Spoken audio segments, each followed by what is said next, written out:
안녕하세요. 진보 매체를 후원하는 개념 있는 밴드 모비딕 보컬 이시영입니다. 지금 듣고 계신 곡은 8월 초에 선보일 모비딕 3집 앨범에 들어있는 통일의 노래 화해입니다. 현재 굿펀딩.net에서 모비딕 3집 후원하기를 진행하고 있습니다. 이제 저희들이 여러분에게 후원을 부탁드립니다. 모비딕 새 앨범에 많은 격려와 응원을 부탁드립니다. 감사합니다. 한정구 조합원 신청 광고입니다. 센스 있는 엄마들의 외출 필수품, 휴대용 여아 소변기 쉬아. 산책, 주말 나들이, 자동차 안이나 여행 휴가지 등에서 쉬아는 외출 시 우리 아이의 청결을 위해 꼭 챙겨야 할 첫 필수품입니다.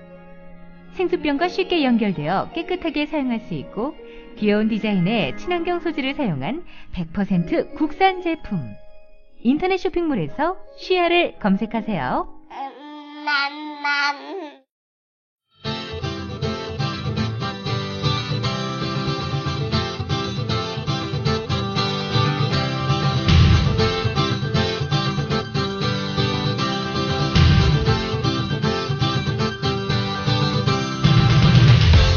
투박하지만 정직하다.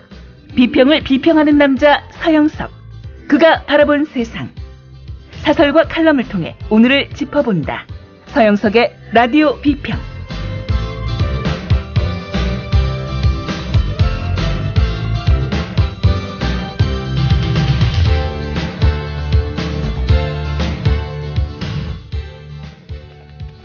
안녕하십니까, 서영석입니다. 대선 불복.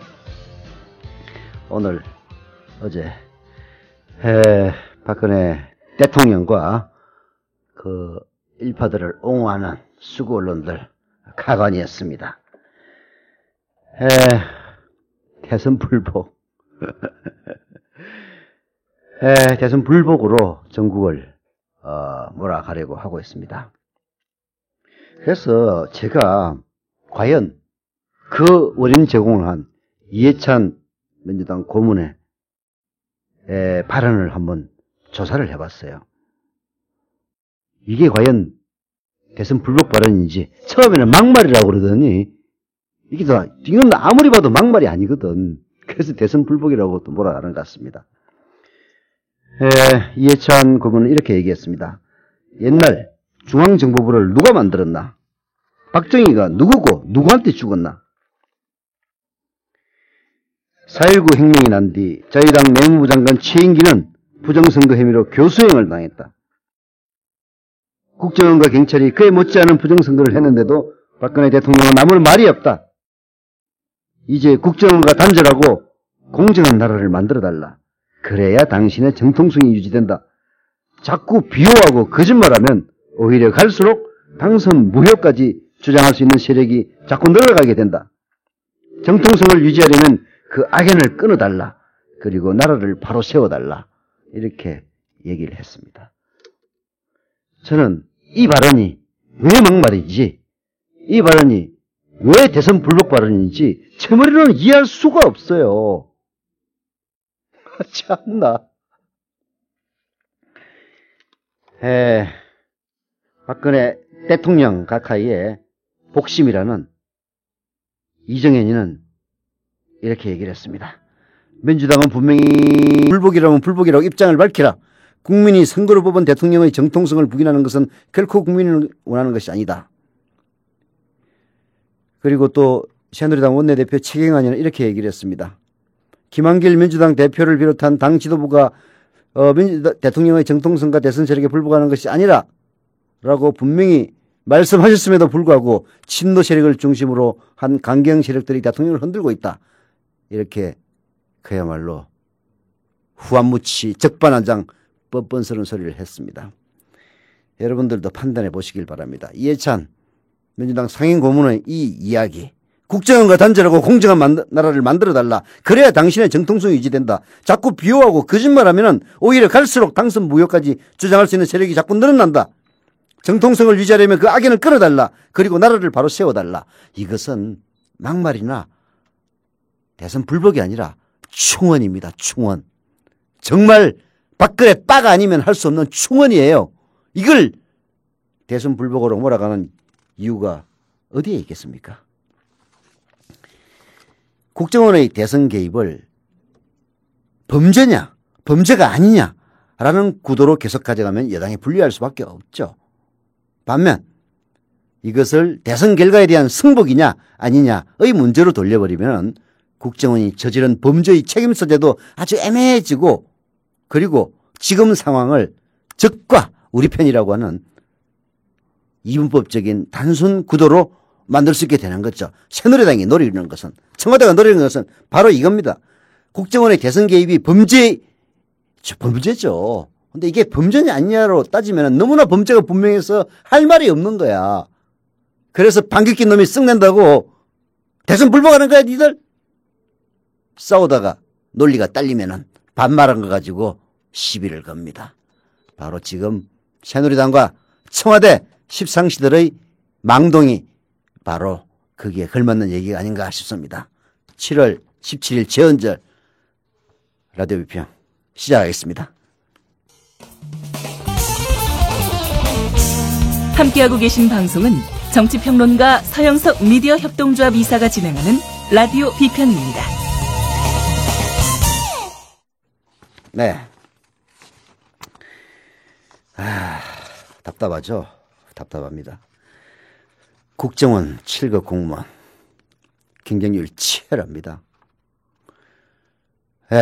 사실 9급 공무원 하더라도요, 요즘 공무원들 참 이 어려운 시대에 훌륭한 직장 중에 하나입니다. 그래서 9급 공무원도 물밀듯이 사람들이 몰리는데 국정원은 7급이에요. 7급. 얼마나 많이 몰리겠습니까? 수백 대 1의 경쟁률을 뚫고 그 국정원에 입성한 엘리트 청년들. 망신도 이런 망신이 없습니다. 요즘 영화를 패러디한 이런 이야기가 유행이라고 합니다. 선생님이 묻습니다. 너가 아버지 뭐하노?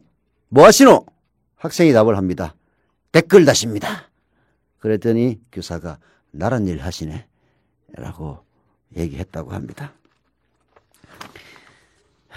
이런 국정원의 범죄 행위를, 그리고 그 범죄 행위는 결국은 박근혜를 당선시키기 위해서 한 범죄 행위입니다.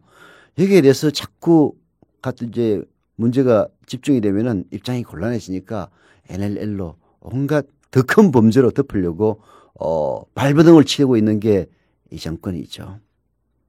급기야는 전두환 압수수색까지 했습니다. 당연히 전두환 압수수색은 해야죠. 해야 합니다. 근데 이 전두환에 대한 압수수색이 당연히 해야 되는 일임에도 불구하고 점점 코너로 몰리고 있는 여건이 국민들의 시선을 돌리고 좀 뭔가 인기를 얻기 위한 전술이 아니냐, 이런 시각들이 많아요. 시각들이 많으면은 사실인 겁니다. 가관인 것은요, 오늘 아침 동아일보 일면 기사입니다. 단독 전두환 법과 원칙의 레드카드 봤다. 그래서 도대체 뭐가 단독인지 저희 국민TV 라디오에 김영민 PD가 조사를 했습니다. 저도 조간 브리핑에서 본 건데요. 동아일보 안 보거든요. 이날 압수수색은 좌파들에 의해 유신의 딸로 매도됐던 박근혜 대통령이 과거 그 어떤 진보 성향 정부도 하지 않았다는 일을 했다는 점에서 주목된다. 민주주의 정통성을 지니는 보수 정부임을 자임하는 박근혜 정부가 권위주의적 우파 정권이었던 5공화국의 잔재에 철퇴를 내리며 보수주의의 차별성을 분명히 한 것이다. 저는 인민일보 있는 줄 알았어요. 야, 진짜 이 기사 쓴 사람 누군지 내가 잘 모르겠는데 정말 쓰면서도 낯이 뜨거웠을 겁니다. 전두환 자택 압류를 박근혜 대통령 칭송으로 있는 스트레이트와 용비어 첨가가 섞인 근래 보기 드문 기사다라고 김용민 PD가 지적을 했는데요. 참, 동아일보, 백지광고 동아일보 정말 쪽팔리는 줄 아세요. 채널A 존폐유기에 몰려가지고 박근혜에게 그야말로 아부하기 위해서 용비어 첨가를 부르는 줄 모르겠지만은 그런 식으로 용비어 첨가를 부른다고 해서 살아날 채널A입니까? 나중에 쪽박은 쪽박대로 틀리고 망신은 망신대로 당하는 그런 날 올 겁니다.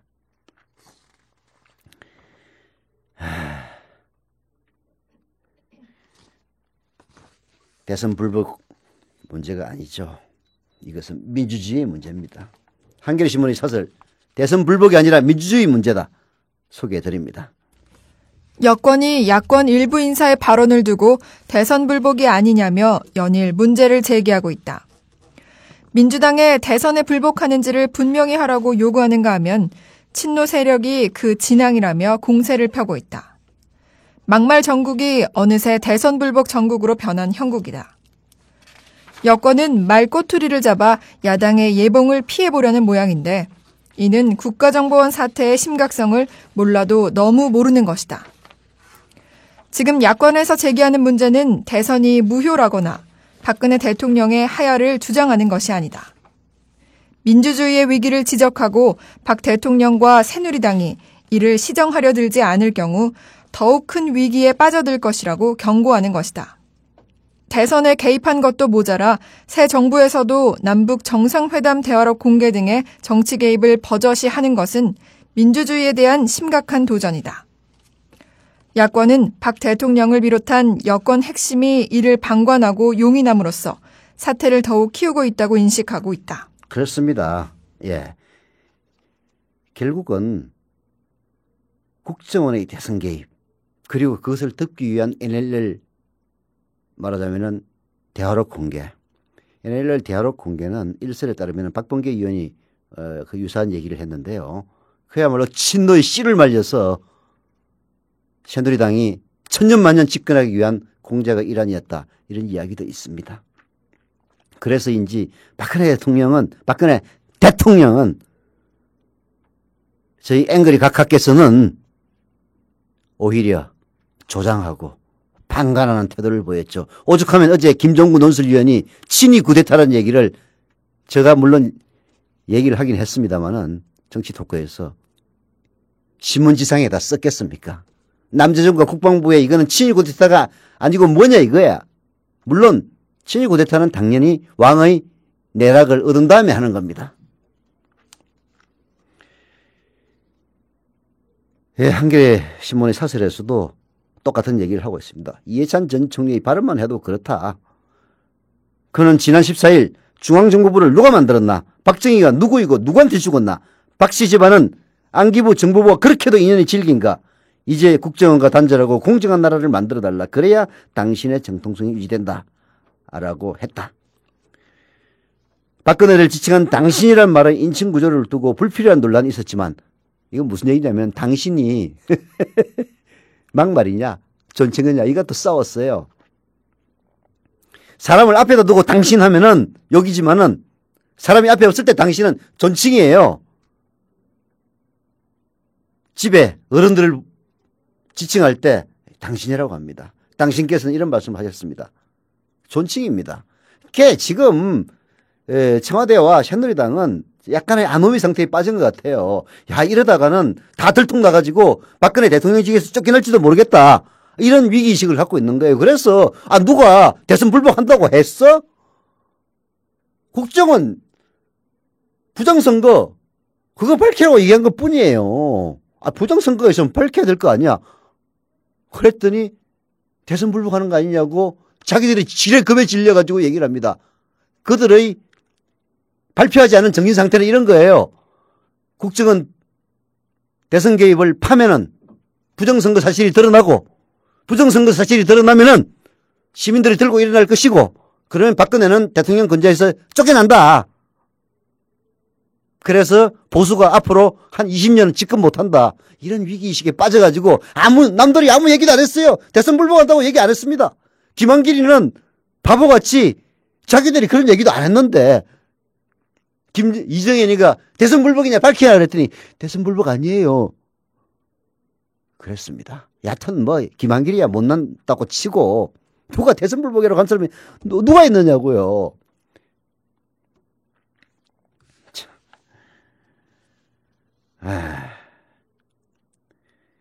박근혜가 국정원 문제를 결단하지 않으면 더 큰 우환이 될 수 있다는 그런 이야기를 이해찬 고문이 한 겁니다. 제가 아까 말씀드렸다시피 이해찬 고문의 이야기는 막말이나 대선 불복이 아니라 그야말로 박근혜를 둘러싸고 있는 그 내시들, 십상시들의 달콤한 아부가 아니라 몸에는 쓰지만 입에는 쓰지만 몸에는 정말 도움이 되는 고언이자 충고입니다. 오히려 이해찬 고문 정말 감사합니다. 해야 될 판에 그 옆에 있는 내시들이 들고 일어나서 저 새끼 죽여! 이러는 게 바로 지금 현실이에요. 누가 부인하겠습니까? 한겨레 사설이 얘기하는 대로 박정희 치하에서 옥살이까지 한 이해찬이 박근혜 분열을 두고 이 정도 고언을 할 수 있는 것 아니냐라고 지적을 하는데요. 정말 옳은 이야기입니다. 한겨레 사설 계속됩니다. 야당의 책임 있는 인사 중 누구도 대선이 무효라거나 대통령의 정통성을 부인하는 발언을 한 이가 없다. 이른바 귀태 발언은 정치적 무게가 실렸다기보다 막말에 해당한다. 문재인 전 대선 후보가 대선이 대단히 불공정하게 치러졌다고 한 것은 국정원과 경찰의 조직적 관건 개입의 심각성을 지적한 것이다. 김한길 민주당 대표도 대선 불복이 아니란 점을 거듭 강조했다. 지금 여권 행태를 보면 국정원의 정치 개입 문제를 진지하게 고민하기보다 공격이 최선의 방어란 얄팍한 전술로 야당 예봉을 꺾는 데만 골몰하는 것 같다. 이렇게 해서 단기적 효과를 거둘지 모르지만 민심의 도도한 흐름을 되돌릴 수는 없다. 대학가의 시국 선언과 거리의 촛불은 민주주의의 근본에 대한 문제를 제기하고 있다. 이를 대선 불복이라는 주관적 틀로 꿰맞추는 것은 잘못이다. 여권은 하루빨리 국정원 사태의 심각성을 깨닫고 근본적인 대응체계 마련에 나서야 될 것이다. 그렇습니다. 한겨레 신문 사설이 지적을 하듯이 그리고 이해찬 민주당 고문이 지적을 하듯이 빨리 국정원 사태를 매듭 짓는 것이 박근혜 정부의 정통성, 박근혜 정부의 안녕을 길이길이 유지하는 방법입니다. 지금 스스로 늪으로 들어가고 있어요. 물론 죽는 사람들, 망하는 사람들의 공통점이긴 합니다만은 누가 그렇게 하라고 아무도 얘기를 안 해요. 오히려 주변에서 제발 그렇게 하지 말라고 충고를 합니다. 에도 불구하고 오불가는 죽을 길을 향해서 달려가고 있죠. 여건은 하루빨리 국정원 사태의 심각성을 깨닫고 근본적인 대응책 마련에 나서야 된다는 이런 지적에 귀를 담아서 듣기를 부탁합니다. 조합원가에 다시 한번 독려드립니다. 이런 답답함, 사실 지상파에서 올바른 방송을 하면은 저 같은 사람의 목소리가 설 자리가 있겠습니까? 미디어 오늘을 보니까요, 이런 이야기가 있더라고요. 참 지상파 3사들 한심합니다. 참 한심해요. 정말 KBS 글쎄 이건 뭐 얘기할 필요도 없고 MBC와 SBS도 예외는 아니었습니다. 촛불 집회를 단 한 줄도 보도하지 않은 두 방송사는 귀뚜라미와 메뚜기 같은 곤충들이 인류의 미래 식량으로 주목받고 있다. 뉴욕 맨하탄에서는 이미 곤충 식당이 인기를 끌고 있다. 라고 보도하는가 하면은 최원석 전 동아그룹 회장의 둘째 아들이 감전사했다는 소식을 메인뉴스에서 5번째로 리포트로 전하기도 했습니다. 뭐 이게 뉴스가 안 된다는 얘기는 아니지만은 그러나 정작 중요한 국정원의 대선 개입과 여기에 항의하는 시민들의 집회에 대해서 단 한 줄도 보도하지 않는 이런 기막힌 방송 현실, 여기에 분연히 들고 일어나는 것이 바로 국민TV입니다. 지금은 힘이 없고 자본이 없어 라디오로 이야기를 하고 있습니다만은 여러분들의 조합원 가입이 하루하루 늘고 또 늘면은 방송, TV 방송 가능합니다. 조합원 가입 부탁을 다시 한번 드리면서 브로콜리 너마저의 마음의 문제 듣고 오겠습니다.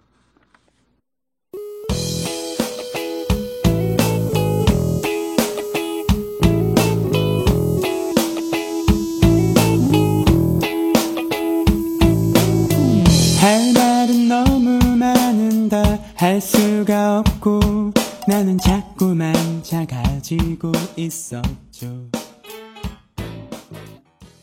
이 광고는 코리아 시국대책위원회에서 신청한 광고입니다. 코리아 시국대책위원회에서는 중앙선관위와 전국선관위를 불법 부정개표 헌법 유린죄로 고발한다 라고 하는 제목의 연합 플래시몹을 진행 중이라고 합니다. 날짜는 7월 19일까지고요. 예. 플래시몹과 관련하여 참여를 원하시는 분은 전화번호 적으세요. 011-457-0211 또 부릅니다. 011-457-0211로 연락하시거나 다음 카페 18대 대선 부정선거 규명 목회자 모임으로 오시면 된다고 합니다. 다음 카페에서 18대 대선 부정선거 규명 목회자 모임 여기 뭐 몇 개 치면 나옵니다. 부정선거 목회자 모임 이렇게 치면 나오겠네요. 플래시몹과 관련하여 진행 절차 방법 등을 알려드린다고 합니다. 또 약간 좀 손 오그라지는 광고입니다. 이거 뭐 돈 받고 하는 광고니까 오해하지는 마세요. 비싸게 받습니다. 이 광고는 다음 카페 서영석 날다 회원분들이 신청한 광고입니다. 안녕하세요. 국민TV 서모 이사님의 다음 팬카페 서영석 날다입니다. 우리는 국민TV 서영석 이사님의 생각과 그 열정을 존중하고 사랑합니다. 그래서 이렇게 카페를 만들어 그를 응원하고자 합니다.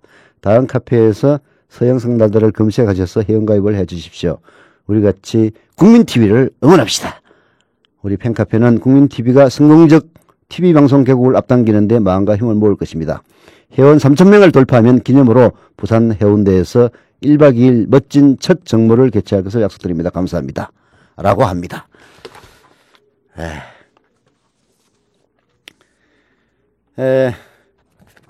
정말 반성을 해야 됩니다. 김현 진선미 의원이 결국은 국정조사특위위원회에서 사퇴를 했습니다. 국정조사를 더 이상 표류시킬 수 없다는 그런 대의에 자진 사퇴하는 그런 모양새를 취하고 있습니다. 정말 안타깝습니다. 정말 이 국정조사를 표류시키고 있는 새누리당. 표류시킨 주범이 있죠. 웃는 모습이 선히 보입니다. 사퇴가 답이라면 사퇴를 해야 하지만은 민주당 너무 힘없이 밀리는 것이 문제이고 그리고 안타까움을 불러일으키는 요인이죠. 예. 안타깝습니다. 그 반성의 글, 한겨레신문의 김의겸 논설위원이 쓴 글인데, 뭐 전적으로 동의하지는 않습니다만은, 이른바 진보개혁진영, 반성해야 될 화두를 던진다는 점에서 제가 오늘 소개를 해드리겠습니다. 그 많던 성찰은 다 어디로 갔나? 김의겸 한겨레신문 논설위원의 글입니다. 요즘 글이 왜 그리 사나워? 오빠가 쓰는 칼럼이랍시고 꼬박꼬박 읽어주는 여동생이 툭 던진 한마디다.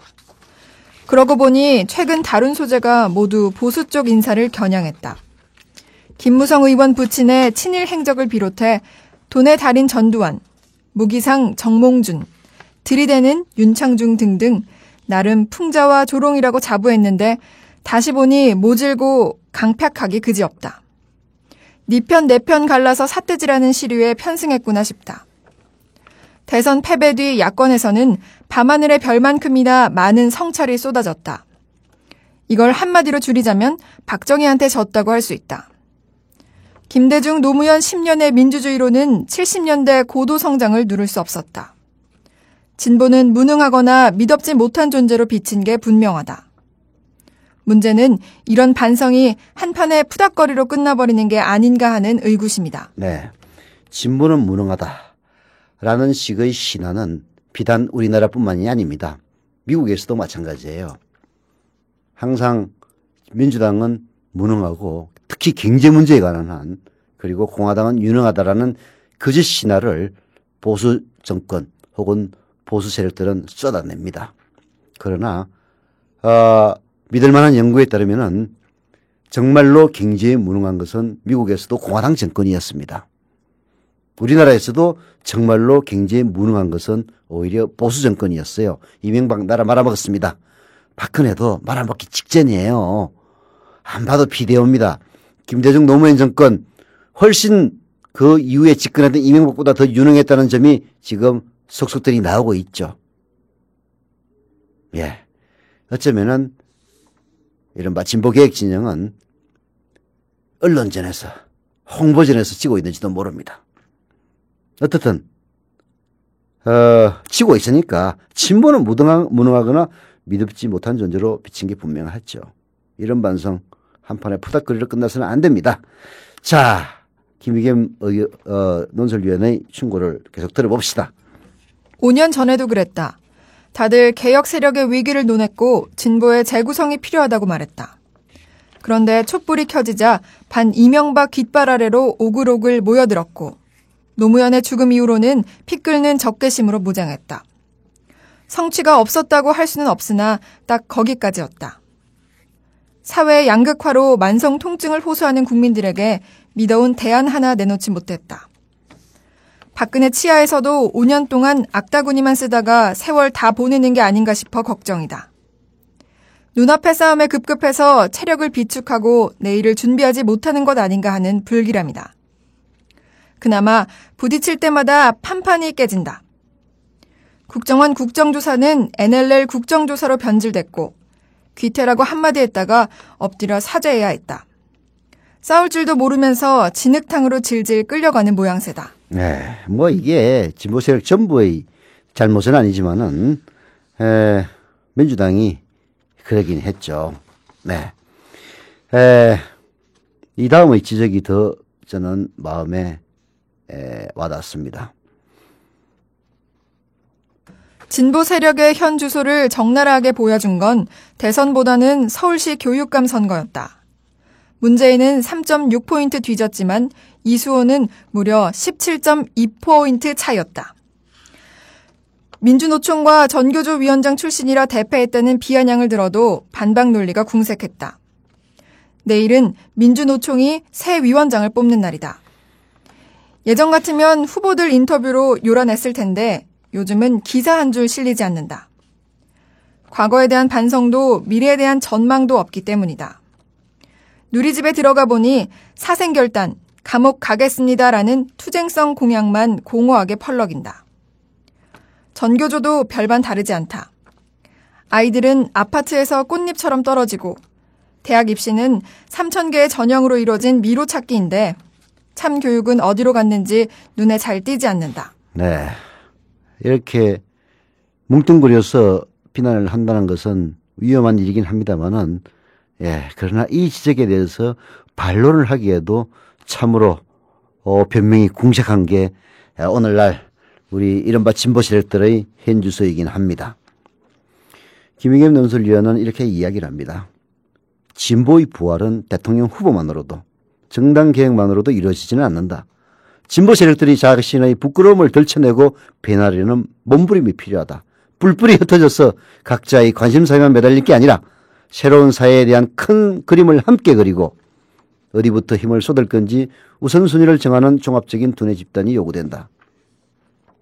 미국 공화당은 1964년 메리 골드워터가 철저하게 패배한 뒤 헬리티지 재단을 설립함으로써 1980년 로널드 레이건으로 꽃을 피웠다고 한다.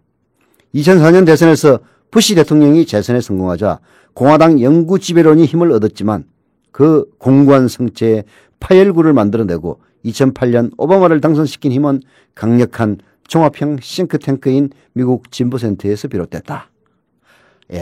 저희들도 이제 한국형 진보센터가 출범해야 될 때가 오지 않았나 하는 생각이 듭니다.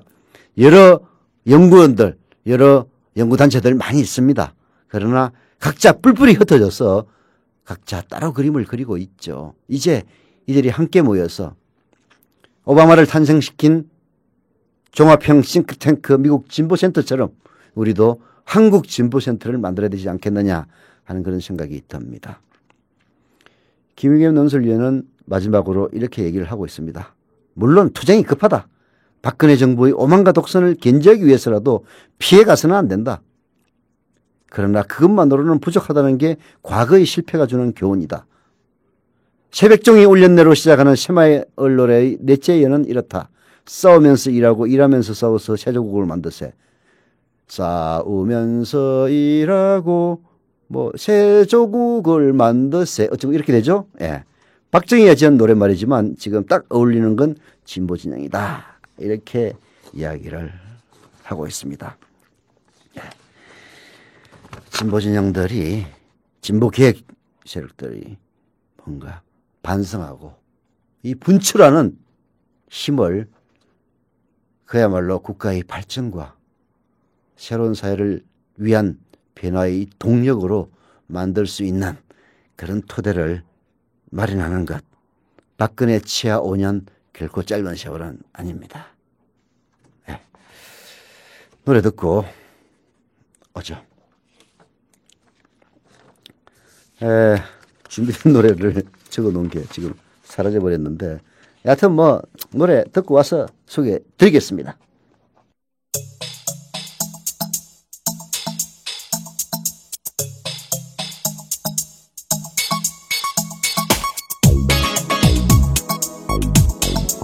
하지마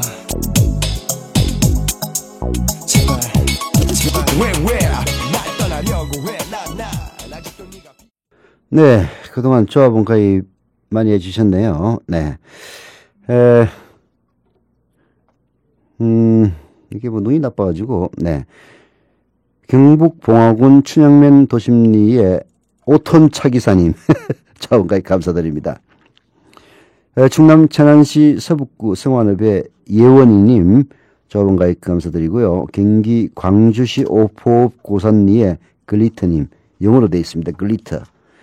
님, 조합원 가입 감사드립니다. 주소를 기재하지 않으신 해피옐로우님, 조합원 가입 감사드리고요. 경기 여주군 여주읍 해남리 선비의 아내님, 선비의 아내시네요. 예, 조합원 가입 감사드립니다. 경기 강명시 철산 3동에 닉네임 민주주의 회복을 쓰시는, 예, 현진이 아빠 이성창님, 이름을 불러달라고 직접 얘기를 하셨습니다. 이성창님, 조합원 가입 감사드리겠습니다. 경기 과천시 문원동에 이거 뭐 소블루레인 네, 소블루레인 영어로 되어 있으니까 어렵네. 제가 딱 못하는 게 영어입니다. 예, 조합원 가입 감사드립니다. 그리고 경기 안양시 만안구 안양육동의 미나님, 조합원 가입 감사드리고요. 부산 진구 계금 이동의 아름다운 청년님, 조합원 가입 감사드립니다. 그리고 또 한 분은 전화를 직접 거셔서 증자를 해주신 고경진 조합원님, 예, 감사드리겠습니다. 여러분들의 조합원 가입이 정말 나중에 큰 보람으로 돌아올 것입니다. 두 사람의 이야기를 먼저 소개를 해드릴게요. 정세균 의원이 이런 얘기를 했습니다. 정통성 문제에 대해서 이렇게 얘기를 하더라고요.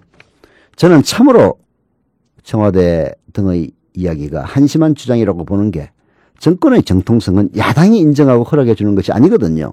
정통성은 당당한 정치를 통해서 스스로 확보해 가는 것인데, 그걸 인정해 달라고 떼쓰지 않더라도 법과 원칙에 따라서 정치를 잘하면 자연스럽게 국민으로부터 정통성을 인정받는 거라고 봐요.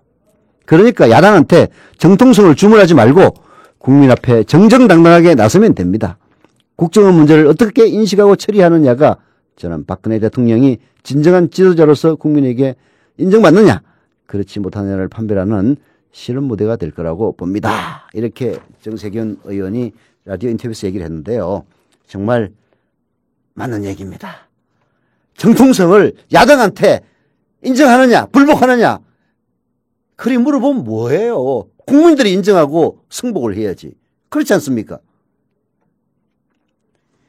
그렇게 하려면은 국정원 문제를 제대로 처리하라는 얘기예요. 국정원의 대선 개입, 그리고 NLL 문서 공개는 국기를 물러나는 친위 쿠데타란 말입니다. 이것은 처벌해야 되고 진상을 밝혀서 해야 될 일입니다. 그렇게 하면은 국민들이 다 정통성 인정해 줘요. 야당한테 대선 불복하느냐 이렇게 애걸복걸하지 말고.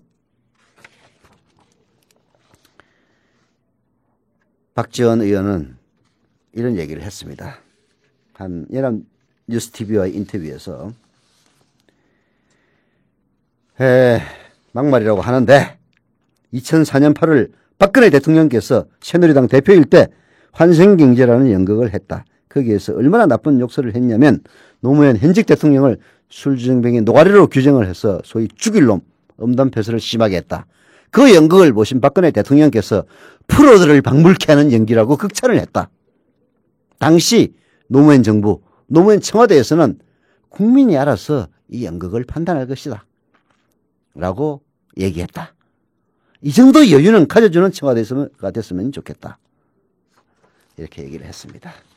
그러니까 제 얘기는 지금 대선 불복 운운하는 이런 애들이 지금 아노미 상태에 빠진 거예요. 아니 누가 대선 불복을 누가 했느냐고. 아무도 한 사람이 없습니다. 그리고 대선 불복 대선에서 정통성을 인정해 주는 건 국민이 하는 거예요. 야당 보고 인정해 달라고 애걸복걸할 일이 아니에요. 이런 바보 병신들. 아이고 국민이 정말 니들 눈에는 그야말로 무슨 뭐 뭘로 보여 진짜. 아이고 내 말 표현이 안 된다. 뭐 화가 확 나가지고. 야. 원세훈으로 못 막으니까 전두환이냐? 그러면 전두환으로 못 막으면 이명박이네? 이명박으로 못 막으면 박근혜 아웃입니다. 그런 식으로 하지 마세요.